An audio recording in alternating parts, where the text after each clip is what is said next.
Hi masters అందరికీ కూడా ఆత్మీయ ప్రణామాలు. అందరికీ కూడా బ్రహ్మాస్ మెడిటేషన్ ఛానల్‌కి స్వాగతం, సుస్వాగతం మాస్టర్స్. అలానే ముందుగా మనందరి జగద్గురువైన బ్రహ్మర్షి సుభాష్ పత్రి సార్‌కి కూడా పాదాభివందనాలు చేసుకుంటూ చక్కగా ఈరోజు ఒక జూమ్ సెషన్‌ని స్టార్ట్ చేసుకుందాం మాస్టర్స్. ఎంతో చక్కగా మనము ఒక్కొక్క మాస్టర్‌తో అద్భుతమైన ప్రయాణం చేస్తూ, ఒక్కొక్క మాస్టర్ ద్వారా వాళ్ళకి అనుభవ జ్ఞానాన్ని చాలా చక్కగా తెలుసుకుంటూ ఉన్నాము.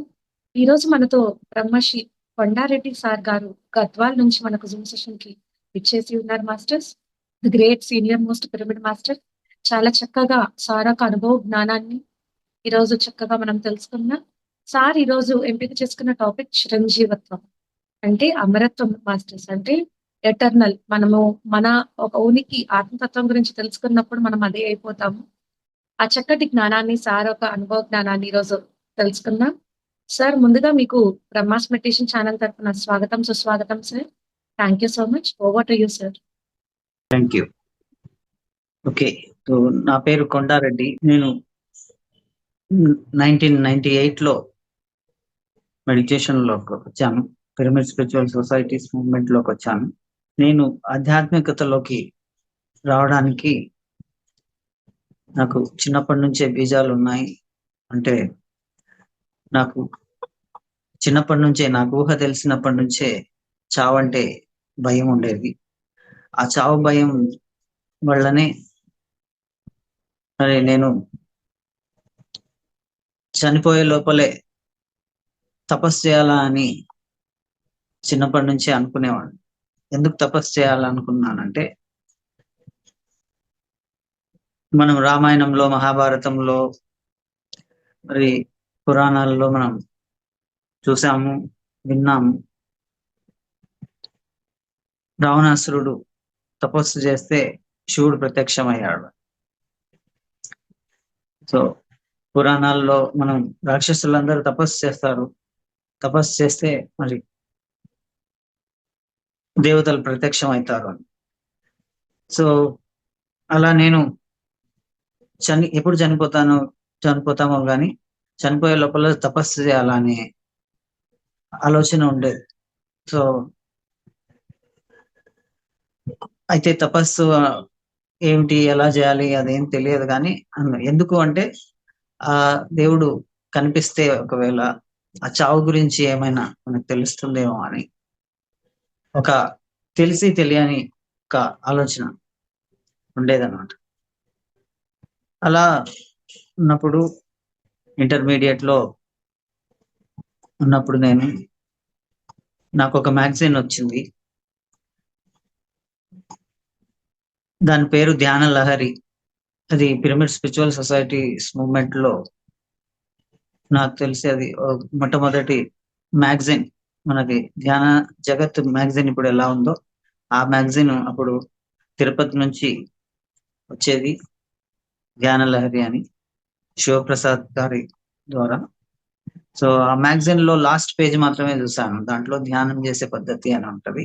ఆ పద్ధతి మాత్రం చదివాను, మైండ్ లో ఉంది. అది అంతే. అంతవరకు ధ్యానం ఎందుకు చేయాలి, ఏం తెలియదు. అది మాత్రం చదివాను, ఎక్కడో ఉంది, అది అయిపోయింది. తర్వాత ఎగ్జామ్స్ అప్పుడు నేను చాలా టెన్షన్ పడుతున్నాను. ఎందుకంటే ఇర్రెగ్యులర్ స్టూడెంట్, మొత్తం సిలబస్ అంతా ఫైనల్ ఎగ్జామ్స్ అప్పుడే చదివేవాడు. కాబట్టి ఆ టెన్షన్ లో అది బాగా స్ట్రెయిన్ అయి ఉన్నాను, స్ట్రెస్ లో ఉన్నాను, అలసిపోయి ఉన్నాను, తల బాగా నొస్తుంది. ఆ టైంలో నేను మా ఫ్రెండ్ వాళ్ళ ఇంట్లో ఉన్నాను, ఒక్కడనే ఉన్నాను. ఎందుకు అనిపించిందో అది పుస్తకాలు పక్కకు పెట్టి ధ్యానంలో కూర్చున్న వెంటనే హ్యూజ్ ఫ్లో నా సహస్రారం నుంచి, తల నుంచి కింద వరకు బాడీ మొత్తం స్ప్రెడ్ అయ్యి అప్పటి వరకు ఉన్న స్ట్రెస్, స్ట్రెయిన్, తలనొప్పి అంతా పోయి ఫ్రెష్ అప్ అయిపోయాను. చాలా ఎనర్జెటిక్ గా, ఫ్రెష్ గా అయిపోయాను 10-15 మినిట్స్ లోనే. 10-15 మినిట్స్ లోనే ఇంత శక్తి, ఇంత ఫ్రెష్ గా అయితే మనం నైట్ అవుట్ అంతా చేయడానికి చాలా బాగుంటుందని అలా ధ్యానాన్ని అలవాటు చేసుకున్నాను. ఎగ్జామ్స్ అయిపోయిన తర్వాత మా బాబాయ్ అడిగినప్పుడు కర్నూలులో బుద్ధ పిరమిడ్ ధ్యాన కేంద్రం అని ఉంది, అక్కడికి వెళ్తే పిరమిడ్ లో ధ్యానం చేస్తే బాగుంటది, అక్కడ ఎవరైనా వెళ్ళొచ్చు చేయొచ్చు అని చెప్తే అడ్రస్ తీసుకొని వెళ్ళాను. అప్పటి నుంచి నాకు పిరమిడ్ సొసైటీ మూమెంట్ లోకి నేను రావడం జరిగింది. ఆ తర్వాత ఎన్నో ధ్యాన అనుభవాలు, అప్పటి నుంచి 20 minutes నుంచి మొదలుపెట్టి 10 hours 16 hours అలా చేస్తున్న టైంలోనే నాకు ఆస్ట్రల్ ట్రావెల్స్ జరిగాయి. ఆ తర్వాత నేను అవుట్ ఆఫ్ బాడీ ఎక్స్పీరియన్సెస్ వల్ల నాకున్న చావు భయం పోయింది. ఆ తర్వాత నేను నాకు ప్రియమైన వాళ్ళు, మా అమ్మమ్మ, ఆమె నేను ధ్యానంలోకి రాకముందే ఆమె చనిపోయింది. ఆమె నాకెంతో సేవ చేసింది. ఆమెకు కృతజ్ఞత తెలుపుకోవడానికి ఆమె బ్రతుకునింటే బాగుండని ధ్యానం నేర్పుదాం అనుకున్నప్పుడు ఆమెను మళ్ళీ ధ్యానంలో కలవడం జరిగింది. అట్లా ఎవరు చనిపోయినా నేను కలిసేవాడిని మా చుట్టుపక్కల. దాని ద్వారా ఇంకా చావు భయం అన్నది పోయింది. ఆ తర్వాత ఎన్నో అనుభవాలు, ధ్యాన అనుభవాలు, ధ్యానం ద్వారానే నా చదువుని కంప్లీట్ చేయడం కానీ, ధ్యానం ద్వారానే నేను ధ్యాన సేవ ద్వారానే నాకు ఉద్యోగం రావడం కానీ, ఇలాంటి ఎన్నో అనుభవాలు. తర్వాత నేను ఉస్మానియా యూనివర్సిటీలో ఉన్నప్పుడు షిర్డి సాయిబాబా టెంపుల్ అక్కడ ఉండేది, బాగంబరిపేటలో, పత్రిజీ ఇంటి వెనకల్ని. అక్కడ నేను క్లాసులు కండక్ట్ చేయడం జరిగింది 3.5 years. అక్కడ యూత్ అంతా గ్యాదర్ అవ్వడం వల్ల ఒక గొప్ప యూత్ గ్యాదరింగ్ నా దగ్గర ఉండేది. ఆ తర్వాత పాయమాలో వైస్ ప్రెసిడెంట్ గా చేశాను. పాయమాలో ఎన్నో యాక్టివిటీస్ చేశాను. తర్వాత నా పూర్ణాత్మను తెలుసుకున్నాను. నేను పార్వతీదేవి యొక్క అంశను. సో ఇవన్నీ నా లైఫ్ డిజైన్ అంతా నేను తెలుసుకున్నాను.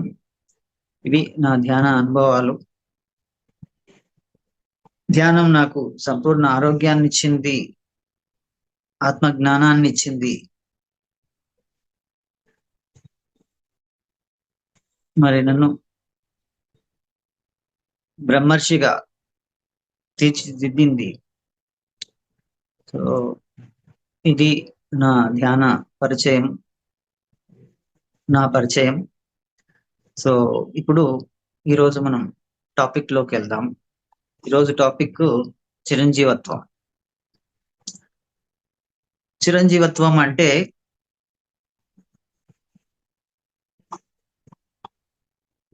దీర్ఘకాలంగా బ్రతకడం. అంటే అచిరకాలం అంటే తొందరగా, చిరకాలం అంటే ఎక్కువ కాలం బ్రతకడం. ఇంకా కొంచెం ఎక్స్టెన్షన్ చేస్తే అమరత్వం, అంటే మరణం లేదు. మామూలుగా మనం అందరం ఆత్మకు చావు లేదు అని మనము ఆధ్యాత్మికత, మనకు తెలిసిన ఆధ్యాత్మిక లిటరేచర్ల అన్నింటిలో మనం చదివాం. ముఖ్యంగా భగవద్గీతలో నైనం చిందంతి శస్త్రాన్ని అని, అంటే ఆత్మకు చావు లేదు అని మనం చదువున్నాం. ఆత్మకు చావు లేదని అన్ని ఆధ్యాత్మిక లిటరేచర్స్ మనకు చెప్తూనే ఉన్నాయి. ఓకే, అయితే ఇప్పుడు ఈ టాపిక్ ఆత్మకు చావు లేదు, అది ఓకే, అది అందరికీ తెలుసు.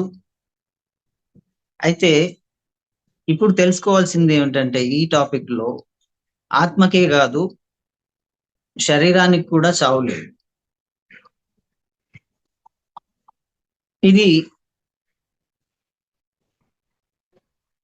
ఇది సత్యం. ఈ సత్యము మనకు తెలియదు. మనం అనుకుంటున్నాము పుట్టిన వాడికి గిట్టక తప్పదు అని.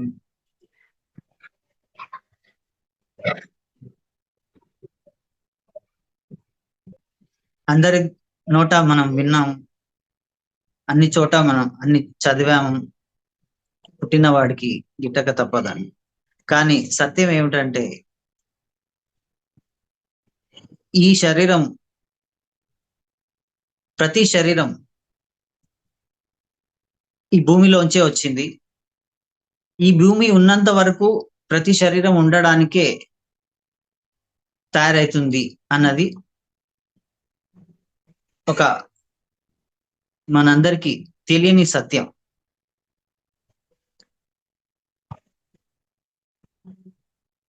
అది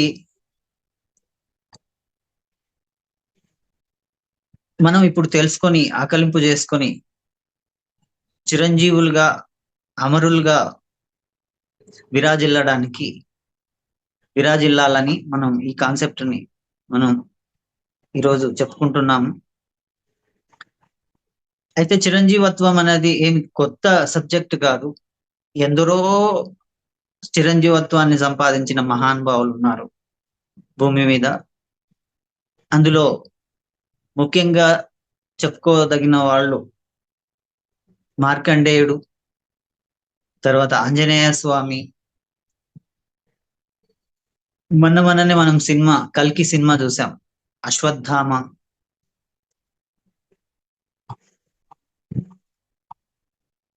తర్వాత మహావతార్ బాబాజీ. మహాభారతంలోనే చాలా మంది అశ్వత్థామ మామ కృపాచార్యుడు. మరి ఇలా ఎంతో మంది మనకు తెలిసిన వాళ్ళే ఎంతో మంది ఉన్నారు. ఇంకా తెలియని వాళ్ళు ఎంతమంది ఉన్నారు. అలా ఎంతో మంది భూమి మీద ఎన్నో వేల సంవత్సరాల నుంచి ఉన్నారు. వాళ్ళందరూ సిద్ధ పురుషులు. సిద్ధాశ్రమం అని మనం వినే ఉంటాం. సిద్ధాశ్రమంలో అందరూ చిరంజీవత్వం పొందిన వాళ్ళందరూ అక్కడ మరి ఉంటారు. సో చిరంజీవత్వం అంటే ఆత్మకే కాదు, శరీరానికి కూడా చావు లేదు అన్నది. మనము ఎంతకాలం కావలిస్తే అంతకాలం ఈ సశరీరంగా ఈ భూమి మీద, ఈ భూమి ఉన్నంత వరకు ఉండవచ్చు.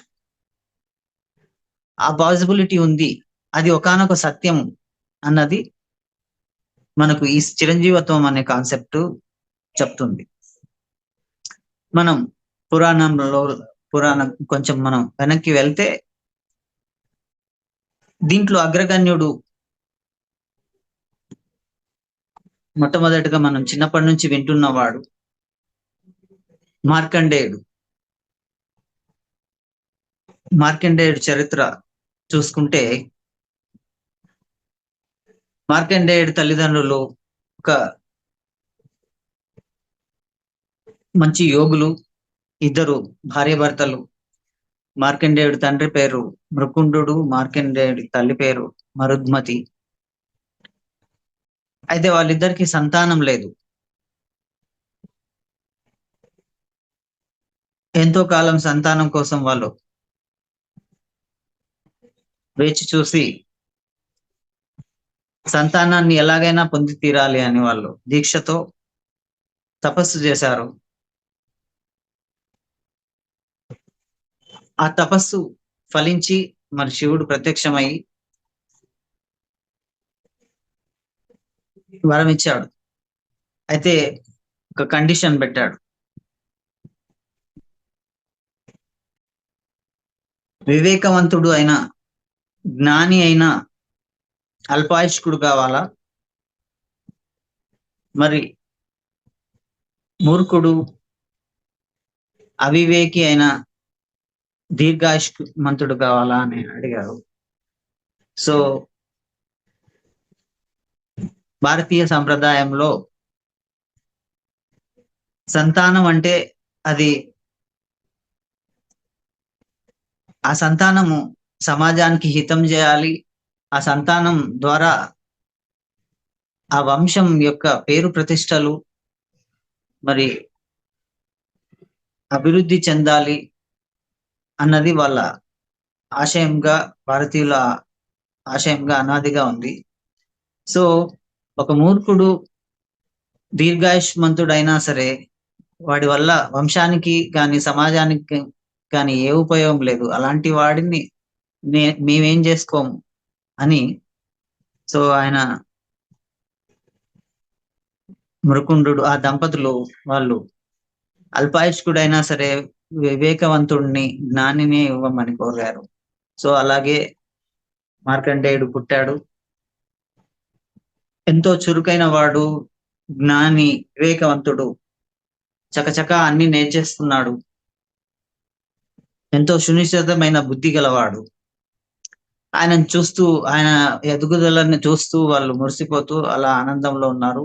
అయితే ఈలోపు 16 ఏళ్ల వయసు వచ్చింది. ఆ 16 ఏళ్ల వయసు రాగానే వీళ్ళు ఆ శివుడి ఒక వరాన్ని గుర్తు చేసుకుని, ఇంకా త్వరలో ఈ పిల్లాడు మమ్మల్ని వదిలేసి వెళ్తాడే అనే బాధ వాళ్ళ లోపల మార్కండేయుడికి కనపడింది. ఏమైంది అని వచ్చి అడిగాడు. ఎందుకు మీరు చింతిస్తున్నారు అని అడిగినప్పుడు ఆ వరం గురించి చెప్పారనమాట తల్లిదండ్రులు. ఓకే, మీకు మీ జాతకంలో మార్కండేయుడు చెప్పాడనమాట, మీ జాతకంలో మీకు పిల్లలు లేరు. మీ జన్మతః మీకు మీ జాతకంలో పిల్లలు లేరు, మీ ప్రారంభ కర్మలో. కానీ మీరు తపస్సు చేశారు. ఆ తపస్సు ఫలితంగా శివుడు మీకు పిల్లల్ని ఇచ్చాడు. మీకు పిల్లలు లేరు మీ ప్రారంభ కర్మలో, కానీ మీ తపస్సు కారణంగా మీకు పిల్లల్ని ఇచ్చాడు. మీ సాధన కారణంగా పిల్లల్ని ఇచ్చాడు శివుడు. అలాంటప్పుడు నా జాతకంలో నాకు ఆయుష్ లేదు. నేను తపస్సు చేస్తే మీకు పిల్లల్ని ఇచ్చిన వాడు నాకు ఆయుష్ ఇవ్వడా? ఎందుకు దీని గురించి ఇంత చింతిస్తున్నారు అని ఆ గొప్ప వివేకవంతుడు ఎంత చక్కగా ఆలోచించాడో. ఆలోచించి వాళ్ళ తల్లిదండ్రులకు, ఆయన తల్లిదండ్రులకు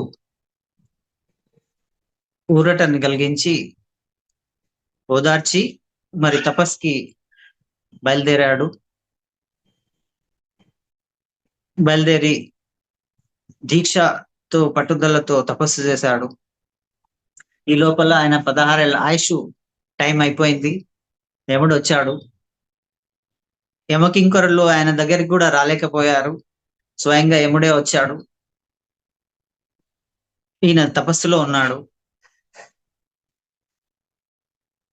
ఆ శివలింగం దగ్గర కూర్చొని తపస్సులో ఉన్నాడు. సో ఆ టైం అయిపోయిందని ఆయన యమ పాశం వేశాడు. ఆ ప్రాణాలు తీసేయాలని పాశం వేశాడు. ఆయన ఆ శివలింగాన్ని పట్టుకున్నాడు. ఆ శివలింగానికి ఈ అబ్బాయికి ఆ పాశం తగిలింది, చుట్టుకునింది. ఆ శివ ఆ పాశాన్ని గుంజినప్పుడు వెంటనే శివుడు కూడా వచ్చేసాడు. శివుడు వచ్చి ఒక తన్ను తన్నేసి యముడిని త్రిశూలంతో యముడి తలనే తీసేశాడు. ఈ అబ్బాయి ప్రాణాలు తీసేయడానికి వచ్చిన యముడే మరణం పొందాడు. ఆ తర్వాత ఈ అబ్బాయికి చిరంజీవత్వాన్ని వరంగా ఇచ్చేశాడు 16 ఏళ్ల వయసులో.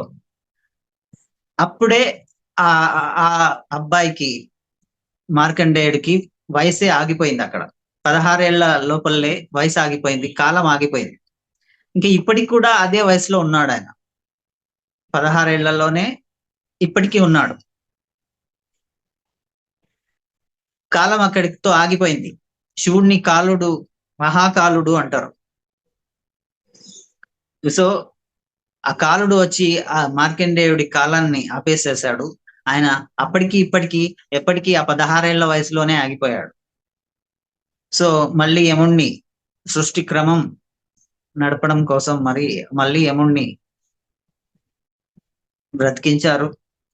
సో ఇది స్టోరీ. సో అలా అంటే ప్రారబ్ధ కర్మలో మనం అనుకుంటుంటాం ప్రారబ్ధ కర్మని అనుభవించక తప్పదు అని. కానీ ఈ స్టోరీ ఏం చెప్తుంది? ప్రారబ్ధ కర్మలో ఏది ఉన్నా సరే నీ తపశ్శక్తితో నీ జ్ఞాన శక్తితో నువ్వు ఆ కర్మని మార్చుకోగలవు, ఆ కర్మను తీసేయగలవు, నువ్వు కావాలనుకున్నది కొత్తది సృష్టించగలవు. కానీ ప్రారబ్ధ కర్మ నీ కంపల్సరీ అనుభవించాల్సిన అవసరం లేదు అని మనకు ఈ మహా యోగీశ్వరుడి మార్కండేయుడి కథ ద్వారా మనకు తెలుస్తుంది. దీంట్లో ఒక సూత్రం కూడా ఉంది. ఎవరైనా మరణాన్ని జయించాలనుకున్నప్పుడు వాళ్ళకి ఏం కావాలి అన్నప్పుడు వీళ్ళ పేర్లను గమనిస్తే తెలుస్తుంది. మృకుండు అంటే ఆయనకి ఆ పేరు ఎందుకు వచ్చింది అంటే, మృకుండు అనే పేరు ఆయన తపస్సు చేస్తూ ఉంటే, ఆయన ఎంత దీక్షగా తపస్సు చేసేవాడు అంటే, ధ్యానం చేసేవాడు అంటే, ఆయన చుట్టుపక్కల ఆయన ఆయన ఆయన ధ్యానం చేస్తూ ఉంటే ఆయన దగ్గరకు వచ్చి మృగాలు వచ్చి ఆయనను రాసుకుంటూ పోయేవంట. రాసుకుంటూ పోతే కూడా ఆయనలో ఏమాత్రం చలనం లేకుండా నిశ్చలంగా నిర్భయంగా మరి దీక్షగా ఆయన ఆ తపస్సులో ఆ ధ్యానంలో ఉండేవాడు. ఏమాత్రం డిస్టర్బ్ అయ్యేవాడు కాదు. ఆ మృగాలే వచ్చి రాసుకొని పోతే కూడా అంత దీక్షగా, అంత నిశ్చల తత్వంతో, అంత నిమగ్నమయ్యి ఆయన ధ్యానం చేసేవాడు. అందుకే ఆయనకు ఆ పేరు వచ్చింది అన్నమాట, మృకుండు అని. సో అయితే మరుద్మతి అంటే ఆయన యొక్క క్యారెక్టర్. అంటే ఈ తపస్సు చేయకముందు ఆయనకేముంది అంటే మరణం మీద ఆయనకు నమ్మకం ఉంది. మరణం అనే ఆ కాన్సెప్ట్ మీద నమ్మకం ఉంది. ఈ తపస్సు చేయడం ద్వారా అలా నమ్మకం ఉన్నవాడు, ఈ రెండు ఆ జీవితంలో ఉన్నాయి. అయితే ఈ తపస్సు చేయడం ద్వారా ఏమైంది అంటే, ఆ మరణాన్ని జయించి మార్కండేయుడు అయ్యాడు. ఈ మృకుండుడే అంటే సంతానము అంటే మన యొక్క ఆ పురాణాల్లో సంతానం అని ఎక్కడ మెన్షన్ చేసినా మన యొక్క అడ్వాన్స్డ్ స్టేజ్ నే సంతానం అంటారు అనమాట. ఓకే, ఈ మృకుండు యొక్క అడ్వాన్స్ స్టేజే మార్కండేయుడు. మరణం మీద నమ్మకం ఉన్నవాడు మరణాన్నే జయించాడు. దేని ద్వారా? మృకుండు అవ్వడం వల్ల. మృకుండు అంటే ఆ కఠోరమైన దీక్షతో చేసిన సాధన పేరే మృకుండు. అంటే ఏమీ తనని చలింపజేయలేకపోయాయి. మృగాలు కూడా తనని చలించలేకపోయాయి. అంత దీక్ష, అంత పట్టుదలతో చేసేవాడు అనమాట సాధన. ఆ పట్టుదల, ఆ దీక్ష పరాయణతో కూడిన సాధనాన్ని మృకుండు అంటాడు. అలాంటి వాడు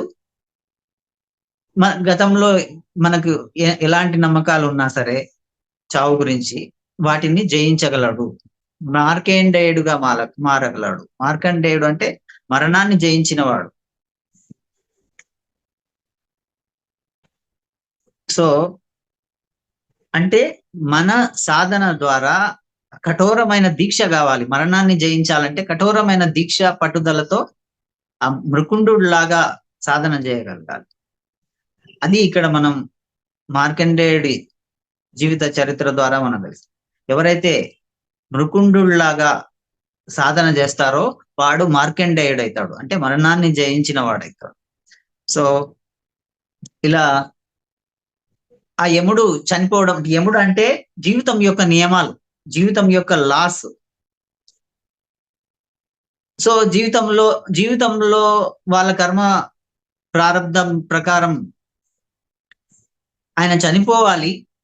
కానీ ధ్యానము, ఆయన దీక్షతో చేసిన ధ్యానము ఆయన ప్రారంధాన్ని కూడా తీసేసింది. అంటే యముడి తల తీసేసింది. అంటే రూల్ ప్రకారం, ఆయన ప్రారంధ కర్మ ప్రకారం ఆయన, యముడు అంటే రూల్స్, లా ప్రకారం ఆయన చనిపోవాలి. కానీ ఆ లాని కూడా బ్రేక్ చేశాడనమాట. ఆయన దీక్ష, ఆయన పట్టుదలతో ఆయన యొక్క సాధనతో ఆ లాని కూడా బ్రేక్ చేశాడు. యముడి తల తీసేశాడు శివుడు వచ్చి. అంటే శివుడు అంటే ధ్యానం, ధ్యానం వచ్చేసి ఏం చేసింది, ఆ రూల్స్ ని బ్రేక్ చేసేసింది. రూల్ ప్రకారం ఆయన 16 ఏళ్లకు శరీరాన్ని వదిలేయాలి, కానీ ఆ రూల్ ని కూడా బ్రేక్ చేసేసింది ధ్యానం. ఆ పట్టుదలతో కూడిన, ఆ దీక్ష పారాయణతో కూడిన అఖండమైన ధ్యానం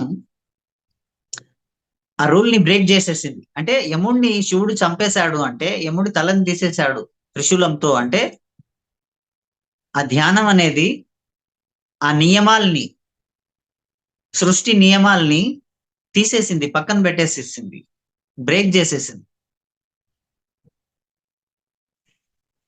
సో ధ్యానము మరి రూల్స్ అన్నింటినీ బ్రేక్ చేసి కొత్త సృష్టిని ఇవ్వగలదు, అనుకున్నది ఇవ్వగలదు. మనం ఎప్పుడు చెప్తూ ఉంటాడు కదా పత్రి సారు, ధ్యానం కల్ప వృక్షం కామధేనువు అని. మనం ఏది కోరుకుంటామో అది ఇచ్చేస్తుంది. కావాల్సిందంతా పట్టుదలతో, దీక్షతో, అఖండమైన ధ్యానం సాధన ఉండాలి. సో ఇది ఒక ఉదాహరణ. ఇది ఎప్పటి నుంచో ఉంది, ఎన్నో వేల సంవత్సరాల నుంచి ఉంది చిరంజీవత్వం అన్నది. ఇది కొత్తది కాదు కాన్సెప్ట్. ఆ తర్వాత మనం మహాభారతంలోకి వచ్చినప్పుడు, మహాభారతంలో ఒక ఫార్ములా ఉంది, ఒక కథ ఉంది మహాభారతంలో.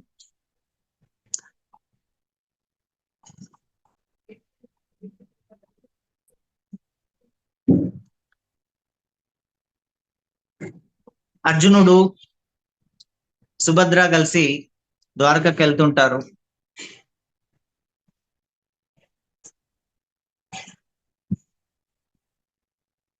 కృష్ణుడి శత్రువు అయిన, చిరకాల శత్రువు అయిన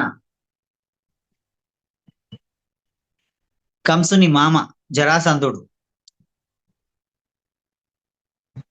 కృష్ణుణ్ణి దొరికించుకోలేక సుభద్రని అపహరించాలని ఈ కాల్యవాహనుడు, కాల్య యవ్వనుడు అనే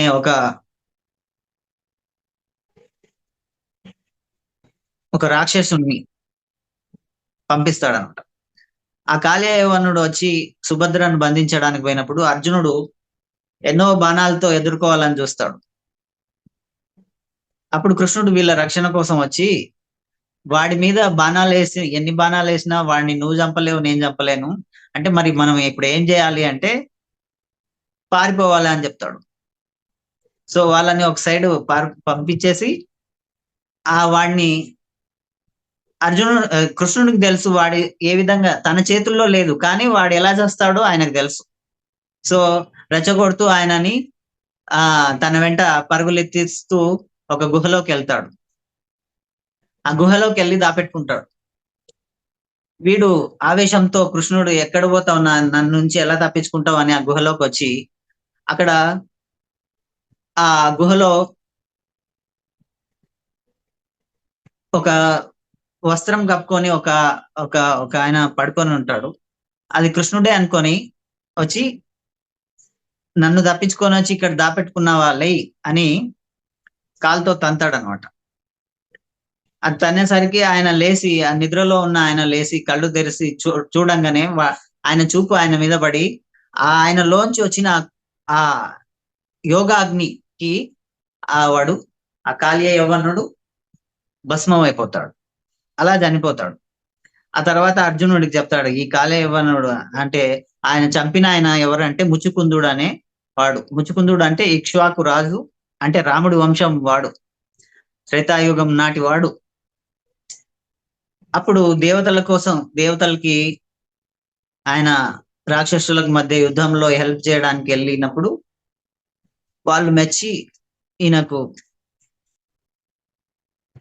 నిద్రని, ఆయనకు రెస్ట్ కోసం నిద్రని వరం ఇచ్చాడని ఆ కథ ఉంటది. ఆ నిద్ర అక్కడ ఆయన కొన్ని వేల సంవత్సరాల నుంచి అక్కడ ఆయన ఆ యోగ నిద్రలో ఉన్నాడు. సో ఆయనకు ఒక వరం ఇచ్చారంట, ఎవరైతే నేను ఈ యోగ నిద్రని డిస్టర్బ్ చేస్తారో నీ కంటి చూపుతోనే వాళ్ళు భస్మం అయిపోతారని. సో అది ఆ రహస్యం ఆయనకు తెలుసు. సో కృష్ణుడికి తెలుసు, అలా ఆయనని చంపేశాడు. ఈ కాళే యవ్వనుడు అంటే ఎవరంటే చావు.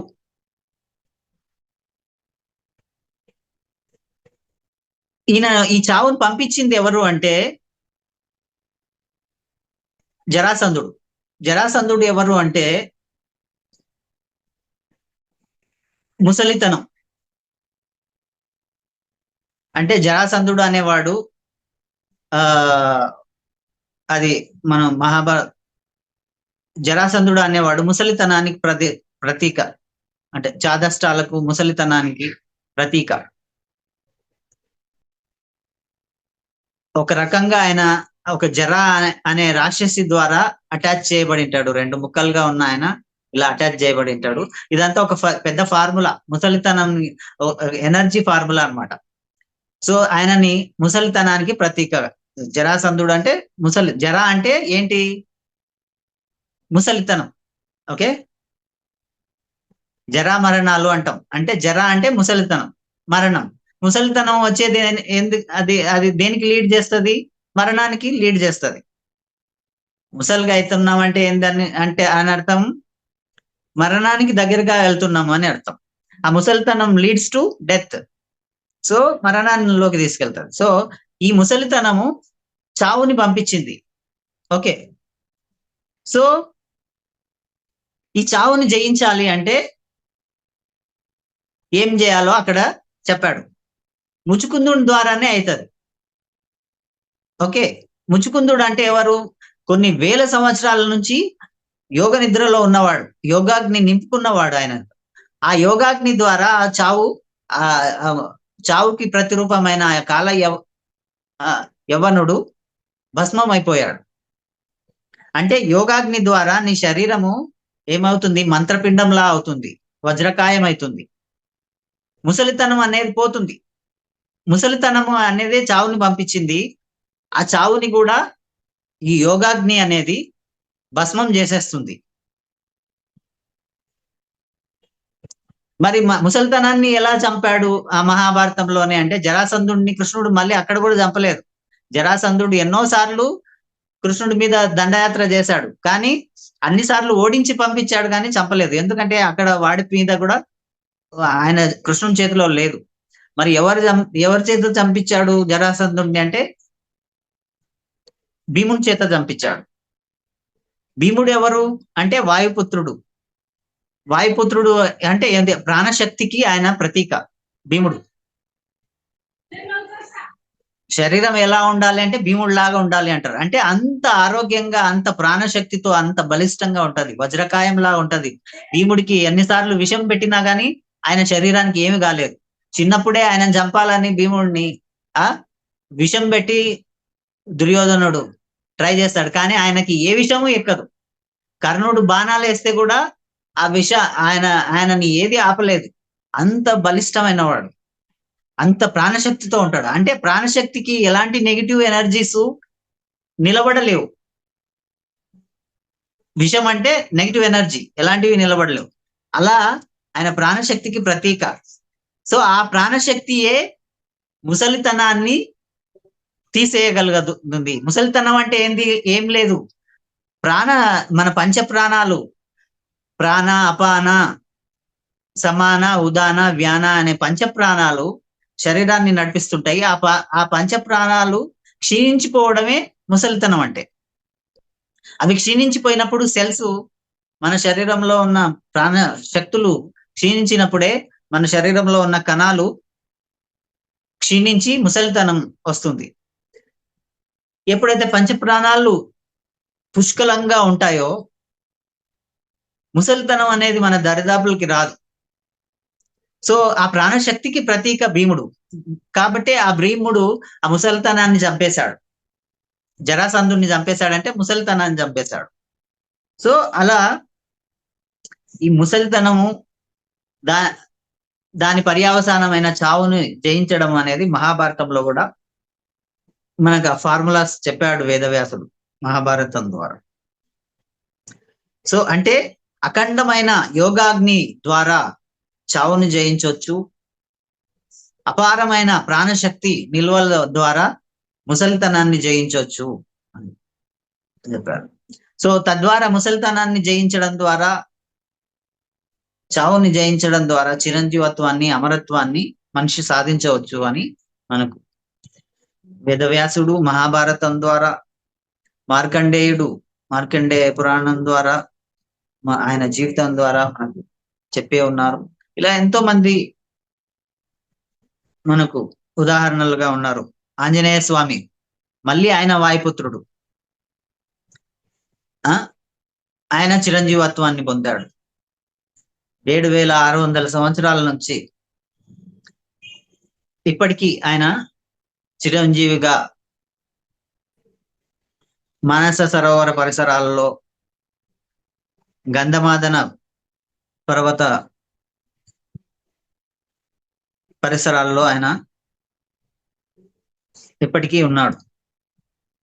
సో అయితే మరి ఇవన్నీ మనము కొన్ని వేల సంవత్సరాల క్రితం ఎగ్జాంపుల్స్ చెప్పుకుంటున్నాం. లేటెస్ట్ గా చూస్తే మరి ఎవరే ఉన్నారు అంటే, మొన్నటి వరకు జీవించిన లిండా గుడ్మెన్ అనే ఒక న్యూ ఏజ్ స్పిరిచువల్ సైంటిస్ట్ ఉంది. ఆమె ప్రపంచానికి ఫేమస్ ఆస్ట్రాలజర్ గా, జ్యోతిష్యురాలుగా తెలుసు ప్రపంచానికంతా.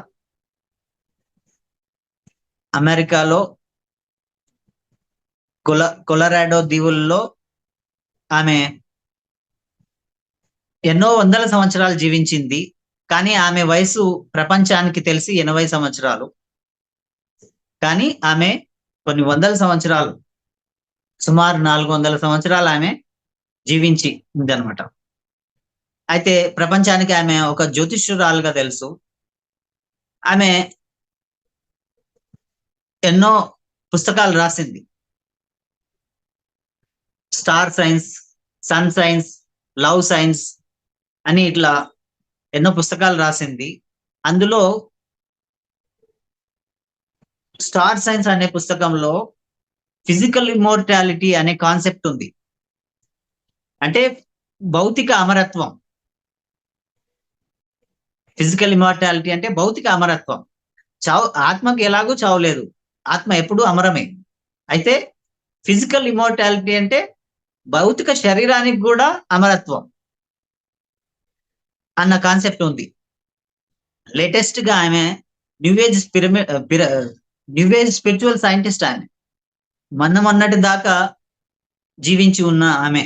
మీరు ఒకసారి ఇంటర్నెట్ లో కొడితే తెలుస్తుంది, లిండా గుడ్మెన్ అని. ఆమె గురించి వస్తుంది ఇన్ఫర్మేషన్. సో ఆ స్టార్ సైన్స్ అనే పుస్తకంలో ఆమె ఈ ఫిజికల్ ఇమ్మోర్టాలిటీ అంటే భౌతిక అమరత్వం గురించి రాసింది ఆమె. దాంట్లో ఆమె చెప్పింది ఏమిటంటే, ఆమె స్వయంగా అమరత్వాన్ని సాధించింది. 400 సంవత్సరాలు జీవించింది ఆమె, అమరత్వాన్ని పొందింది ఆమె. దాంట్లో అమరత్వం గురించి చెప్పినప్పుడు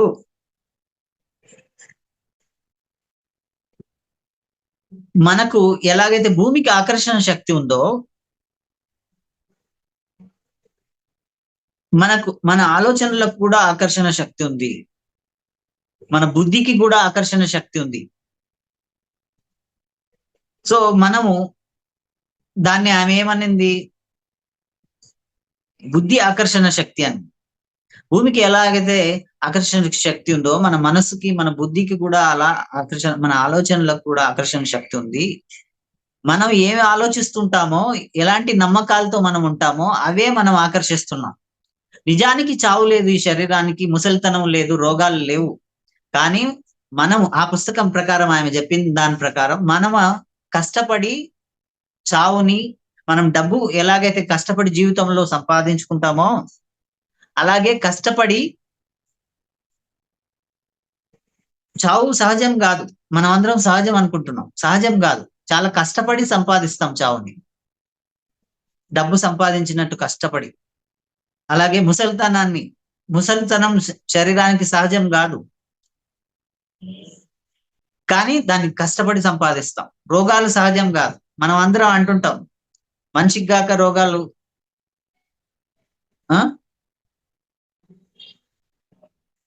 ఎవరికి వస్తాయి అని. అంటే మనిషి అన్న తర్వాత రోగాలు కంపల్సరీ అని మనం నమ్ముతున్నాం. కొన్ని వేల సంవత్సరాల నుంచి మనకు అలా ఫీడ్ చేయబడ్డాయి. ప్రతి ఇన్సిడెంట్ ప్రతి మనం టీవీలో 24 గంటలు చూస్తూ ఉంటాం. 24 గంటలు అవి ఫీడ్ చేస్తూ ఉంటాయి. ప్రతిదీ మనం చదివేవి ప్రతిదీ న్యూస్ అవే చెప్తుంటాయి.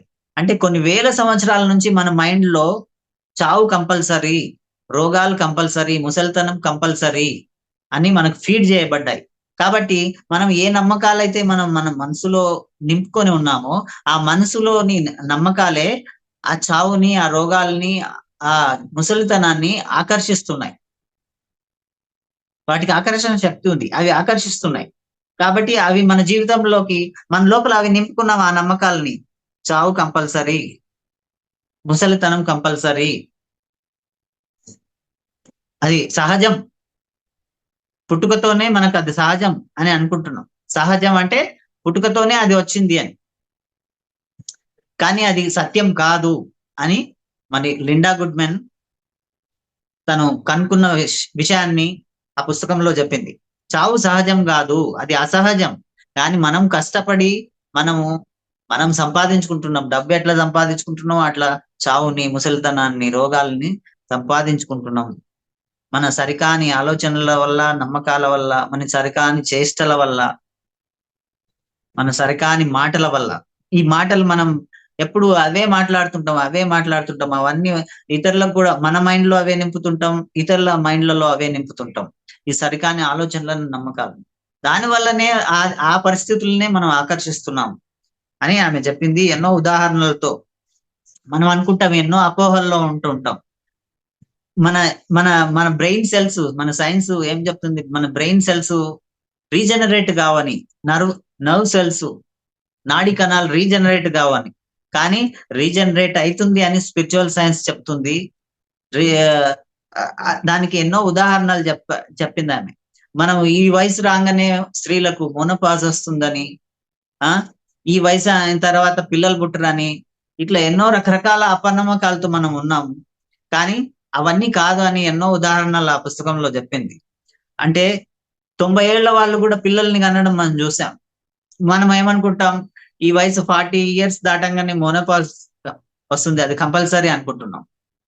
కానీ 90 ఏళ్ల వాళ్ళు కూడా, 90 ఏళ్ళకు కూడా ముసలోళ్ళు కూడా పిల్లల్ని కన్నారు. ఆ ఇన్సిడెంట్స్ ద్వారా మనకి ఏం చెప్తుంది అంటే 40 ఏళ్ళకి మోనోపాజ్ కంపల్సరీ కాదు. ఇలాంటి ఎన్నో ఉదాహరణలు, అంటే ఈ నాడీ కణాలు కూడా రీజనరేట్ అవుతాయి అనే ఉదాహరణలు అట్లా ఎన్నో చెప్పింది. ఆ తర్వాత ఎవరైనా సరే మనకు టైం ఓకే, ఎవరైనా సరే చిరంజీవత్వం సంపాదించాలి అనుకుంటే ఏం చేయాలి అనింది. అంటే కొన్ని పాయింట్స్ ఆమె చెప్పింది ఆ పుస్తకంలో. ఆ పుస్తకం అందరూ, మనకు తెలుగులో కూడా ఉంది. ఆ ఒక కాన్సెప్ట్ ని స్టార్ సైన్స్ లోంచి ఆ ఫిజికల్ ఇమ్మోర్టాలిటీ అనే పుస్తకాన్ని, అనే కాన్సెప్ట్ ని మాత్రం తీసి తెలుగులో ట్రాన్స్లేట్ చేసి చిరంజీవత్వం అనే పుస్తకం ఇచ్చారు. అది మన సొసైటీలో దొరుకుతుంది. అందరూ అది చదివితే మనం ఈ చిరంజీవత్వం గురించి మనం ఎన్నో విషయాలు తెలుసుకుంటాం, ఉదాహరణలతో సహా. సో ఈ పాయింట్స్ చెప్తాను. If you don't want to die, అంటే మీరు చనిపోవాలి అనుకోకుంటే, ఓకే, చనిపోవాలని కోరుకోకుంటే, you can live as long as the earth lives. అంటే మీరు చనిపోకూడదు అని అనుకుంటే, మీకు ఆ కోరిక ఉంటే, ఓకే, మీరు ఈ భూమి ఉన్నంత వరకు కూడా మీరు జీవించవచ్చు. 10 steps to achieve physical immortality. ఒక 10 స్టెప్స్, ఒక 10 పాయింట్లు ఆమె చెప్పింది. అవి మీకు ఇప్పుడు చెప్తాను. Your ability to achieve physical immortality is real. You already have it. దీన్ని మనం ఈ సత్యాన్ని అర్థం చేసుకోవాలి. ఓకే, మీ సామర్థ్యం భౌతిక అమరత్వాన్ని సాధించడానికి మీకు సామర్థ్యం ఉన్నది, అది నిజము. ఓకే, అది ఆల్రెడీ మీ లోపల ఉంది. ఫిజికల్ ఇమ్మోర్టాలిటీ సహజం, చావు సహజం కాదు. ఫిజికల్ ఇమ్మోర్టాలిటీ సహజం అనేది మనము తెలుసుకోవాలి. ఫస్ట్ ఈ సత్యాన్ని మనం తెలుసుకోవాలి. ఓకే, మనము అమరులము అనేది అంటే ఆత్మపరంగానే కాదు, శరీర పరంగా కూడా మనం అమరులము అనేది మనము నమ్మాలి. ఫస్ట్ తెలుసుకోవాలి, దాన్ని గట్టిగా నమ్మాలి. తర్వాత మూడోది ఏంటంటే speak out this to every one. ఈ మాటలు ఇది భౌతిక అమరత్వం గురించి అందరితో మాట్లాడుతుండాలి. ఎప్పుడు అంటే మనం ఏమనుకుంటాము, జనరల్ గా ఈ విషయం మాట్లాడాలనుకుంటే చాలా మంది నవ్వుతారు. ఈయన చిరంజీవి అంట, ఈయన చిరంజీవి అవుతాడంట, ఓ ఈయన చావు లేదంట అని చాలా మంది ఈ విషయం వినంగానే చాలా మంది వింత అనుకుంటారు. మనం ఏదన్నా సత్యం చెప్తే వెంటనే ఈ సమాజం యాక్సెప్ట్ చేయదు. ఎందుకంటే అలా అసత్యాలతోనే ఫీడ్ చేయబడుతుంది కాబట్టి ఈ సమాజం. భూమి గుండ్రంగా ఉంది అని గెలీలియో చెప్పినప్పుడు ఎవరు నమ్మలేదు, అందరు నవ్వారు, తర్వాత తిట్టారు, తర్వాత కొట్టారు కూడా ఆయన రాళ్లతో. అంటే సత్యము ఈ సమాజానికి తెలియని సత్యం మనం మొట్టమొదటిసారిగా చెప్పినప్పుడు వాళ్ళు మనల్ని పిచ్చోళ్ళుగానే చూస్తారు. కానీ దానికి కూడా వెరవకుండగా, భయపడకుండగా, సిగ్గుపడకుండగా మనం ప్రతి ఒక్కళ్లకు అమరత్వం గురించి చెప్పాలి. ఇది ఇంపార్టెంట్. ఏది అమరత్వం? ఆత్మకు అమరత్వం కాదు, శరీరానికి అమరత్వం గురించి చెప్పాలి. ఫిజికల్ ఇమ్మోర్టాలిటీ గురించి ప్రతి ఒక్కళ్ళ దగ్గర మాట్లాడాలి. మీరు ఎవరు మాట్లాడాలి? మీరు నిజంగా ఫిజికల్ ఇమ్మోర్టాలిటీ సాధించాలి అనుకుంటుంటే ఈ పాయింట్ కంపల్సరిగా మీరు అందరితో ఫిజికల్ ఇమ్మోర్టాలిటీ ఉంది, ఈ భూమి ఉన్నంత వరకు ఉండడానికే ప్రతి శరీరము తయారైతుంది, చావు కంపల్సరీ కాదు, అమరత్వం ఉంది అని అందరితో మాట్లాడాలి. తర్వాత try to have your infant delivered under the water. అంటే ఆడవాళ్ళకి ఇది ఇంపార్టెంట్. ఎవరైనా అందరూ కాన్పులు జరిగేటప్పుడు మామూలుగా నొప్పులు భరిస్తూ ఉంటారు కదా, నొప్పులు ట్రామా ఉంటది. ఆ నొప్పులు లేకుండా నీళ్ళల్లో కాన్పులు జరిగేటట్టు చూసుకోవాలి. దాని ద్వారా ఏమవుతుందంటే ఆ పెయిన్స్ వల్ల వచ్చే బాధ, వీళ్ళ లోపల శ్వాస ప్రాబ్లమ్స్ వచ్చే అదే ఉంటుంది, అవి రాకుండా ఓకే ఏం చేయాలంటే ఎక్కువ అంటే మరి ఆ నీళ్ళల్లో డెలివరీ అయ్యే పద్ధతిని మనం పాటిస్తే ఈ ట్రామా, ఈ బాధ అనేది, ఆ ఇంప్రెషన్ పిల్లల మీద పడుతుంది, ఈ తల్లి మీద కూడా పడుతుంది అనమాట. ఆ బాధతో కూడిన కాన్పు అంటేనే అదొక మరో జన్మ అనే బాధ వాళ్ళ శ్వాస పద్ధతులలో తేడాలు వస్తాయి.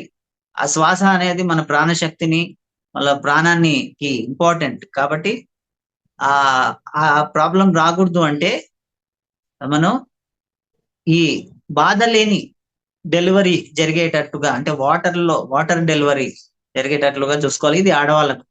సో తర్వాత 5వ పాయింట్ ఏంటంటే stop drinking wine, no drugs and stop smoking.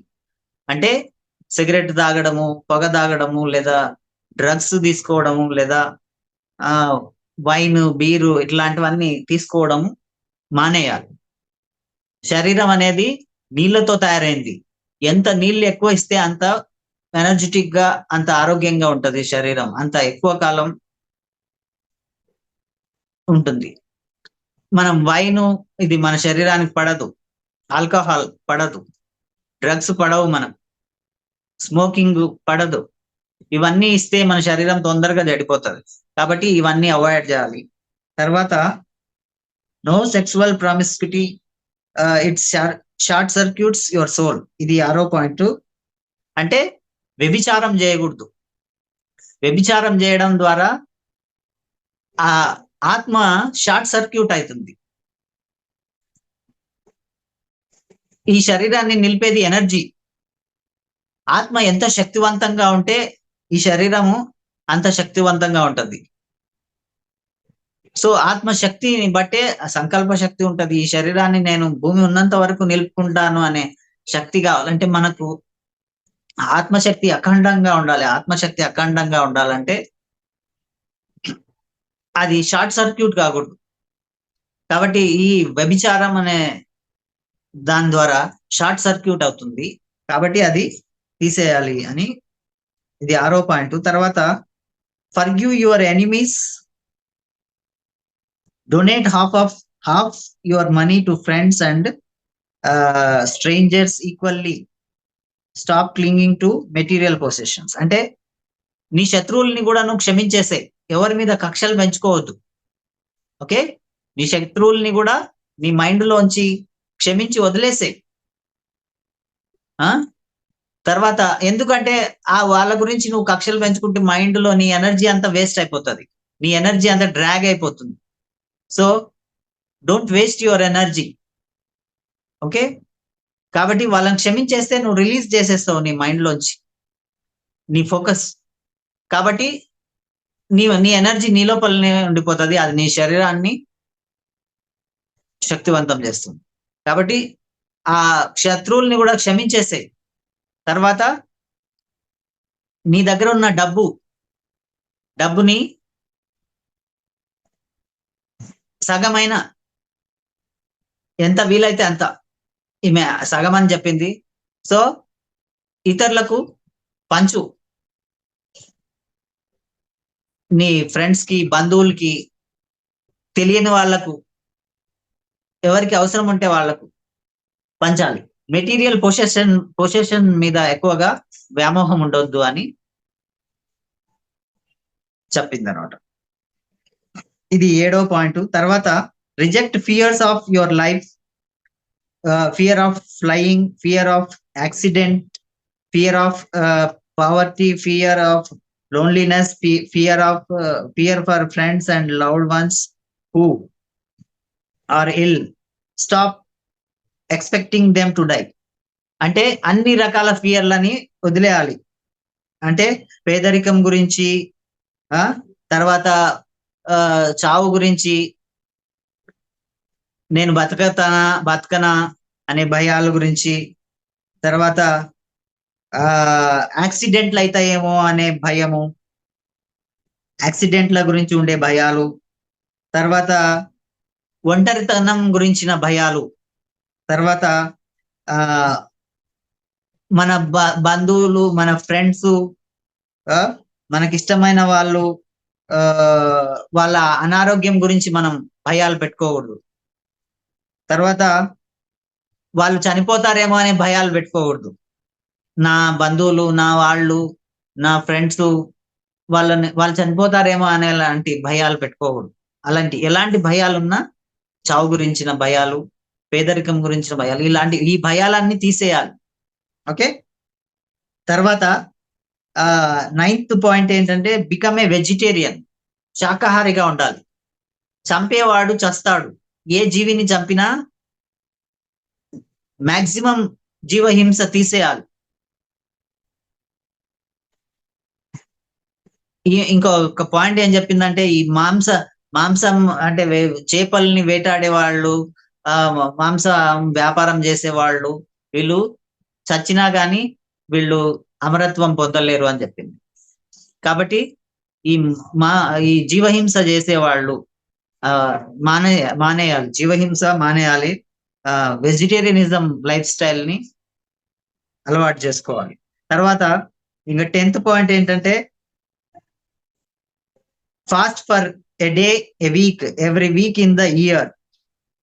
అంటే ప్రతి వారంలో ఒక రోజైనా ఉపవాసం ఉండాలి. ఓకే, తర్వాత అంటే ఆ ఉపవాసం ఉన్నప్పుడు మీరు ఉండలేకపోతే ఫ్రూట్ జ్యూస్ తీసుకోవచ్చు. ఇంకా ఉండగలిగితే ఓన్లీ ఫ్రెష్ వాటర్ మాత్రమే తీసుకొని ఉండవచ్చు. ఓకే, కానీ ఈ ప్రతి వారంలో ఒక రోజైనా కంపల్సరీగా ఉపవాసం ఉండాలి. అప్పుడు శరీరము తన రిపేర్లన్నీ చేసుకుంటుంది. ఇంకా ఇప్పుడు కొత్తగా వచ్చింది 3 పూటలు తినే కన్నా 2 పూటలు తినడము. 2 పూటల కన్నా ఇంకా మీకు బాగా శక్తి ఉంటే ఒక పూట తింటే ఇంకా బాగుంటది. అంటే మనం శరీరాన్ని ఎట్లా అలవాటు చేస్తే, నేను ఇప్పుడు ఒక పూటనే తింటాను, ఇంకా బాగా రుచి కోసం ఇంట్లో చేస్తున్నప్పుడు ఒక్కొక్కసారి 3 పూటలు తింటాను, ఒక్కొక్కసారి 2 పూటలు. మాక్సిమం ఎక్కువ నేను ఇప్పుడు 2 పూటలు లేదా ఒక పూటనే తింటున్నా. సో అది ఎనీథింగ్ మన శరీరాన్ని ఎట్లా అలవాటు చేస్తే అట్లా అలవాటు అవుతుంది. తిండి లేకుండా ఉండలేము అనే భావనను తీసేయాలి మన మైండ్ లోంచి. ఇది మీ అజంప్షనే గాని తిండి లేకుండా మన పత్రిసారి చెప్తుంటాడు 10,000 మంది భూమి మీద ఇప్పుడు నిరాహారులుగా ఉన్నారు అని. కౌంట్ చేయని వాళ్ళు ఎంతమంది ఉన్నారో, ఒక జనాభా లెక్కలాగా కౌంట్ చేసిన సర్వే ప్రకారం 10,000 మంది భూమి మీద ఉన్నారు నిరాహారులుగా, ఏమి తినకుండగా. మనం ఒక ఆయన చూసాం, 80 ఏళ్ళ ఆయన, గుజరాత్ లో, ప్రహ్లాద్ ఆయన పేరు. ఆయనని ల్యాబ్ లో పెట్టి, ఆయనను ఒక రూమ్ లో పెట్టి సీసీ కెమెరాలు పెట్టి కూడా టెస్ట్ చేసి చూశారు. ఏమి తినడు, ఏమి తాగడు, నీళ్లు కూడా తాగడు. ఆయన 80 ఏళ్ళు జీవించాడు. మననే శరీరం వదిలేశాడు ప్రహ్లాద్ అని. ఆయనని ల్యాబ్ లో, అంటే ఒక రూమ్ లో పెట్టి సీసీ కెమెరాలు పెట్టి ఆయన ఏమన్నా తెలియకుండా ఏమన్నా తాగుతున్నాడా తింటున్నాడా అని చూస్తూ 24 అవర్స్ అబ్జర్వ్ చేశారు. ఒక 15 రోజులు ఆయనని, ప్రహ్లాద్ అనే ఆయన. సో అట్లాంటి వాళ్ళు ఎంతో మంది, 10,000 మంది ఉన్నారు అని ఒక లెక్క.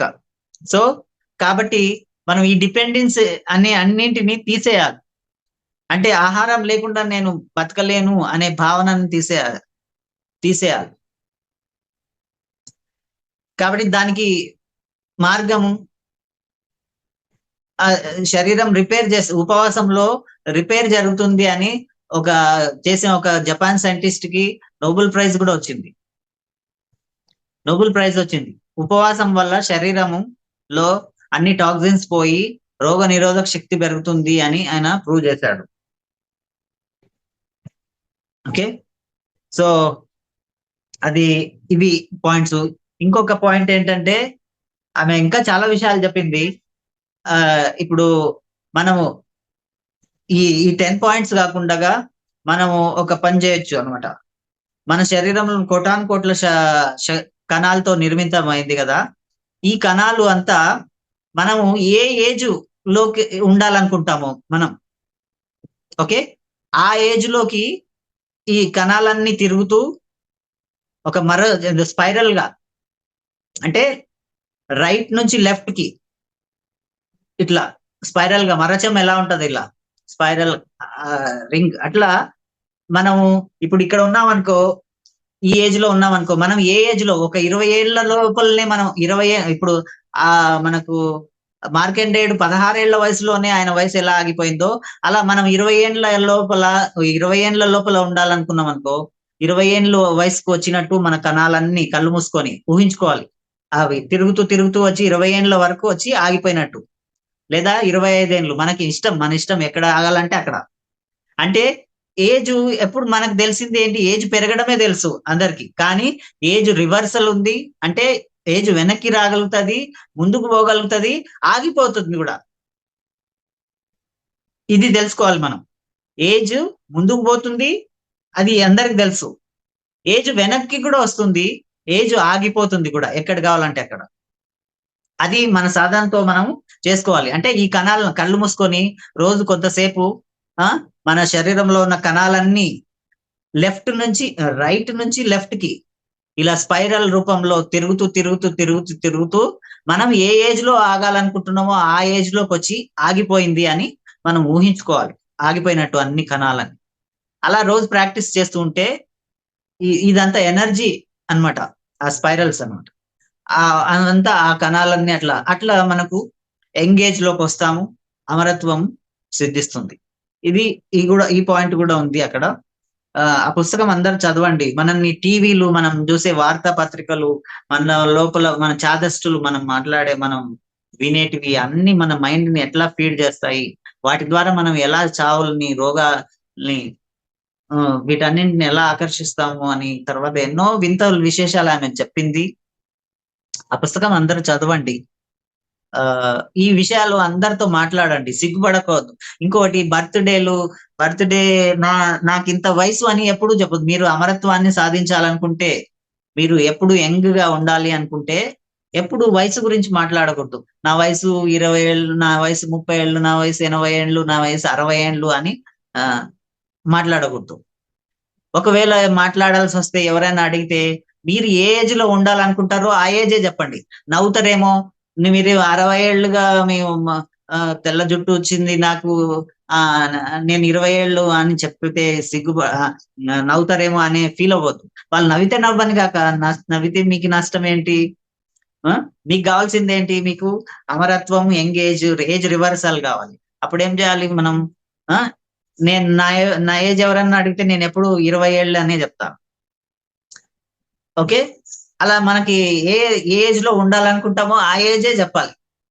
వాళ్ళేం జేస్తారు, మనన్నేమన్నా కోర్ట్‌లో పెట్టి ఆహ్, షా శిక్ష వేస్తారా మనని? ఏం జేయరు గదా! మహా అంటే నవ్వుకుంటారు అంతే. నవ్వుకుంటే నవ్వుకోని. వాడికి సత్యం తెలియదు. నీకు సత్యం తెలుసు. కాబట్టి నువ్వు చెప్పాలి. నువ్వేం జెప్పాలి?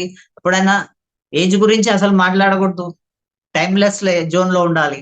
ఒకవేళ మాట్లాడాల్సొస్తే, ఎవరైనా అడిగితే కావాలని, ఏం జెప్పాలి? మనకి ఏ ఏజ్‌లో ఉండాలని ఉందో ఆ ఏజే జెప్పాలి. ఎప్పుడు 20 ఏళ్ళే అనే జెప్పాలి. లేదా 25 ఏళ్ళే జెప్పాలి. సిగ్గుపడో, ఏమనుకుంటారో అని, మీకిష్టం లేని ఏజు మీరు చెప్పకూడదు. సో, అట్లా అన్నమాట. ఇది ఒక ప్రాక్టీస్. మనం అమర అమరత్వం, చిరంజీవత్వం సాధించాలనుకున్న వాళ్ళు, యవ్వనంలో ఉండాలనుకున్న వాళ్ళు, ఇవన్నీ ఈ ప్రాక్టీసెస్ ఆ పుస్తకం చదవండి. ఇంకా మీకు ఎంతో తెలుస్తుంది.